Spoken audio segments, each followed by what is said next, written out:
तो hello guys, स्वागत है आपका शर्मा कोचिंग क्लासेस में। मेरा नाम है रुपेंद्र शर्मा।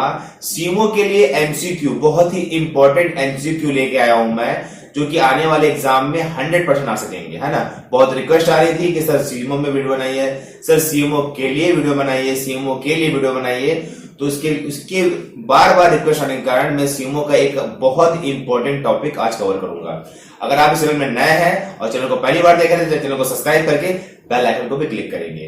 ठीक है, चलिए शुरू करते हैं। ज्यादा बात ना करते हुए हम देखते हैं कुछ काम की बातें, कुछ काम के ऑब्जेक्टिव। आज का पहला क्वेश्चन है कि नगरीय प्रशासन की नींव किसके कार्यकाल में रखी गई थी। नगरीय प्रशासन की नींव किसके कार्यकाल में रखी गई थी? तो इसका आंसर है लॉर्ड रिपन। ऑप्शन ए इसका आंसर है। ठीक है, ये इंपॉर्टेंट क्वेश्चन है, एग्जाम में आ सकता है। अगला क्वेश्चन देखेंगे, भारत का प्रथम नगर निगम कौन सा था? पूरे भारत में प्रथम नगर निगम कौन सा था? तो आंसर है मद्रास। कौन सा था? मद्रास, है ना। ठीक है, बहुत ही इंपॉर्टेंट क्वेश्चन ये भी। संविधान की 12वीं अनुसूची किससे संबंधित है? जो संविधान है हमारा, उसमें 12वीं अनुसूची में कौन सा प्रावधान है? तो ये नगर पालिका का प्रावधान है। 12वीं अनुसूची में नगर पालिका को रखा गया है। ठीक है, बहुत अच्छा क्वेश्चन है, एग्जाम में आता है। अगला क्वेश्चन देखेंगे, संविधान के 74 संशोधन किससे संबंधित है? 74वां संशोधन के संबंधित है, तो ये भी नगर पालिका से संबंधित है।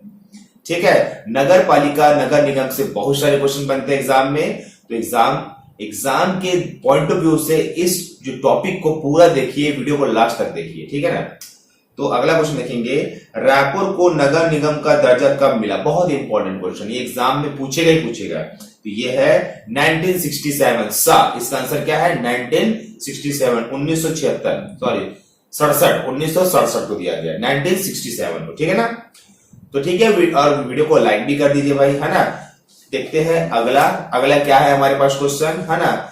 तो अगला क्वेश्चन है हमारे पास कि नगर पालिका चुनाव के संबंध में कौन सा कथन असत्य है? ऐसे क्वेश्चन बनते हैं, कौन सा असत्य है, फॉल्स से पूछ सकता है। तो देखो, इसमें दिया हुआ है कि आ देख लेते हैं, अध्यक्ष पद हेतु उसकी आयु 25 वर्ष से कम नहीं होनी चाहिए। ये बात तो सही है। ब देखेंगे, पार्षद हेतु उसकी आयु 21 वर्ष से कम नहीं होनी चाहिए। ये बात भी सही है। सा देखेंगे, जिसका नाम मतदाता सूची में है वही चुनाव लड़ सकता है। ये बात भी सही है। और द कोई भी व्यक्ति 2 वार्डों से पार्षद का चुनाव लड़ सकता है। ये बात गलत है। कोई भी व्यक्ति एक ही वार्ड से पार्षद का चुनाव लड़ सकता है। ये है असत्य कथन, आपको ऐसे पकड़ना पड़ेगा। इसका आंसर क्या हुआ? अगला देखेंगे क्वेश्चन, नगरीय स्थानीय स्वशासन निकायों की चुनाव कौन करवाता है? जो नगर में चुनाव होते हैं उसका चुनाव कौन कराता है? वो कराता है राज्य निर्वाचन आयोग। राज्य निर्वाचन आयोग ही उसका चुनाव करवाता है। ठीक है ना, मतलब ऑप्शन बा। तो ये भी इंपॉर्टेंट क्वेश्चन है। ठीक है, अगला देखेंगे, नगर पालिका परिषद की पहली बैठक की अध्यक्षता कौन करता है? जब भी उसकी पहली बैठक होती है ना, पहली मीटिंग होती है, उसकी अध्यक्षता करता है कलेक्टर द्वारा निर्देशित अधिकारी। मतलब सेकंड नंबर, कलेक्टर जो भी अधिकारी को निर्देश देगा या नियुक्त करेगा वही उसकी पहली बैठक की अध्यक्षता करेगा।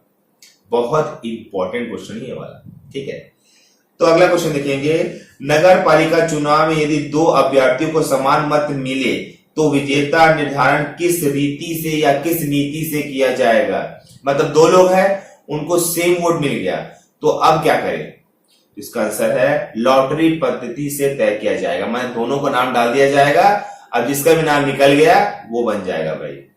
लॉटरी पद्धति का उपयोग किया जाता है आज भी। ठीक है, अगला देखेंगे, छत्तीसगढ़ की नगर पालिका निगम में गठित मेयर इन काउंसिलिंग के संबंध में निम्न में से कौन सा कथन असत्य है? बहुत ऐसे ही क्वेश्चन आएंगे कि कौन सा असत्य है, कौन सा सत्य है। तो डायरेक्ट इसका आंसर करवा देता हूं मैं। है कि इसे नगर निगम से संबंधित विभिन्न विषयों का निर्णय लेने का अधिकार है। नहीं है, ऐसा नहीं है। कुछ जगह पे है, कुछ जगह पे नहीं है। तो ये ऑप्शन ए, सॉरी है सॉरी गलत पढ़ गया मैं। ये पूछा है कौन सा कथन सत्य है, तो असत्य है कि नगर निगम संबंधित विभिन्न कार्यों का निर्णय लेने का अधिकार होता है। जो भी मतलब मेयर बनता है वो नगर निगम के जितने भी कार्य होते हैं उसमें उसको पावर दिया जाता है। ठीक है, सॉरी मैं गलत बोल दिया था, इसका आंसर आ, जो कि कथन सत्य है, बाकी सब फॉल्स है। तो आप फॉल्स वाले को भी पढ़ लेना एक बार। ठीक है, क्वेश्चन तो फ्लैश हो रहे होंगे, उसको भी देख लेना। ठीक है ना, अगला क्वेश्चन देखते हैं। अगला क्वेश्चन है कलेक्टर, यदि एक पार्षद विधि व्यवसाय होते हुए किसी अन्य व्यक्ति की ओर नगर पालिका परिषद के विरुद्ध कार्य करता है तो क्या होगा। वापस पढ़ता हूं, क्वेश्चन इंपॉर्टेंट है करके। यदि एक पार्षद विधि व्यवसाय होते हुए किसी अन्य व्यक्ति की ओर से नगर पालिका परिषद के विरुद्ध कार्य करता है तो क्या होगा। कलेक्टर उसे पद से ही हटा देगा। कलेक्टर में इतनी पावर होती है कि उसे पद से हटा सकता है ना भैया। ये क्वेश्चन का आंसर है ए। ये भी इंपॉर्टेंट क्वेश्चन है, एग्जाम में आता है। अगला क्वेश्चन देखेंगे, नगरीय निकाय को करारोपण की शक्ति कौन प्रदान करता है। नगरीय निकाय को करारोपण की शक्ति कौन प्रदान करता है, तो ऑप्शन आ राज्य शासन। देखो नगरीय निकाय कंप्लीट स्टेट गवर्नमेंट के अंदर आती है तो उसकी शक्ति भी राज्य शासन ही प्रदान करता है। अगला क्वेश्चन, किस वित्तीय आयोग द्वारा पहली बार देश में स्थानीय निकायों को अधिक संसाधन जुटाने की अधिकार की संस्तुति की गई थी। देखो ऐसे क्वेश्चन थोड़े से अजीब लगते हैं पर ऐसे अजीब क्वेश्चन एग्जाम में आ जाते हैं। इसका आंसर है सा 13/2007 विजय एल केलकर। ठीक है, तो देखो ऐसे क्वेश्चन को लिख लेना कॉपी में और उसके बाद इसके आंसर को याद करना लिख के, तो अभी याद होगा, वरना कुछ ऐसे उटपटांग क्वेश्चन को पढ़ने में हमारे दिमाग को दिक्कत जाती है। इसके कारण इसको छोड़ देते हैं। छोड़ना नहीं, कॉपी में लिख लेना और याद कर लेना एक बार। ठीक है ना, देखते हैं अगला क्वेश्चन। तो वीडियो में आखिरी तक बने रहेंगे, है ना। देखेंगे अगला क्वेश्चन, रायपुर में पंचायत से संबंधित गोलमेज सम्मेलन की तिथि क्या थी। इसका आंसर है जून 2000 में हुआ था ये चीज। ठीक है, ये भी क्वेश्चन बहुत इंपॉर्टेंट है। अगला क्वेश्चन, नगर निगम के अध्यक्ष के विरुद्ध रिकॉल की क्या प्रक्रिया होती है। रिकॉल मतलब वापस बुलाने की क्या प्रक्रिया होती है। आंसर है इनमें से कोई नहीं, ये है ही नहीं, ये जो चार्ट को दिया है ये नहीं है। ठीक है, अब इसके आंसर के लिए मैं इसका डिटेलिंग वीडियो डालूंगा, उसको देख लेना। ठीक है ना, अभी हम एमसीक्यू कर रहे हैं तो डायरेक्ट आप आंसर देखेंगे। ठीक है, अगला क्वेश्चन देखेंगे, नगरीय निकायों में एल्डरमैन की नियुक्ति का अधिकार किसे होता है। एल्डरमैन में बनाया जाता है तो उसमें नियुक्ति का अधिकार किसे होता है, राज्य शासन करता है इसकी नियुक्ति।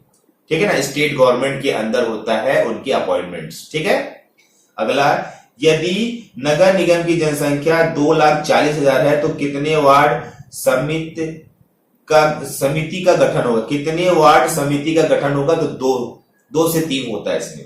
ठीक है ना, अगला, नगर निगम की वार्ड समिति में महापौर स्वतंत्र रूप से कितने सदस्यों को नियुक्त कर सकता है, तो 2 सदस्यों को वो नियुक्त करने का उसमें पावर होता है। ये बहुत इंपॉर्टेंट एमसीक्यू है। जो बच्चे पढ़ चुके होंगे उनको इस क्वेश्चन को समझना बहुत आसान होगा। जो पहली बार देख रहे होंगे वो एमसीक्यू को याद कर लीजिए, और अगर आप चैनल में नए हैं चैनल को सब्सक्राइब कर लीजिए। देखते हैं कुछ क्वेश्चन और, है ना। वीडियो थोड़ा लंबा जाएगा पर आज ये नगर पालिका नगर निगम का जो चैप्टर है वो खत्म हो जाएगा। मेयर इन काउंसिलिंग में पार्षदों की संख्या कितनी होती है, तो 20% होती है, 20% होता है। ठीक है, अगला क्वेश्चन देखेंगे, यदि नगर निगम के अध्यक्ष के खिलाफ अविश्वास प्रस्ताव पारित हो जाता है तो क्या स्थिति होगी। तो स्थिति होगी कि अध्यक्ष अपने पद से हट जाएगा। केवल पहला सही है, मतलब असही है, अध्यक्ष को अपने पद से हट जाएगा। ठीक, और 29वां देखेंगे, संविधान की 12वीं अनुसूची में किससे संबंधित है, तो वो है नगर पालिका से संबंधित है। ये कुछ इंपॉर्टेंट क्वेश्चन थे, एमसीक्यू थे। एमसीक्यू वही सॉल्व कर पाएगा जो उसकी थ्योरी पार्ट को पढ़ा होगा, तभी एमसीक्यू वस्तुनिष्ठ प्रश्न को वो सॉल्व कर पाएगा। और जो डायरेक्ट एमसीक्यू देख रहा होगा तो उसको समझने में थोड़ी दिक्कत जाएगी। पर आप क्या कीजिए, आप ये सब क्वेश्चन को देख लीजिए, है ना, इसी को याद कर लीजिए। और इसका अगर पीडीएफ आपको चाहिए तो आप हमारे 100 रुपए मेंबरशिप वाले प्लान में जुड़ सकते हैं। हर ऑब्जेक्टिव का पीडीएफ आपके व्हाट्सएप में सेंड किया जाएगा और उसका आंसर भी सेंड किया जाएगा, ताकि आप उसको करा के अपनी तैयारी को अच्छे से वो कर सके, मतलब सुनिश्चित कर सके। 100 रुपए का व्हाट्सएप, जो 100 रुपए वाला प्लान है, जो पेड क्लास का प्लान है, उसमें आपको करंट अफेयर के भी पीडीएफ दिए जाएंगे। हर चीज के पीडीएफ हमारे साइट पे या हमारे व्हाट्सएप के द्वारा आपको दिया जाएगा। ठीक है, तो आज के लिए क्लास यहीं पे समाप्त होती है। और वीडियो कैसा लगा कमेंट बॉक्स पे कमेंट करके बताइए। चैनल को सब्सक्राइब कर लीजिए, बेल आइकन को क्लिक कर लीजिए और अपने दोस्तों को शेयर कीजिए। ठीक है, धन्यवाद, थैंक यू, बाय।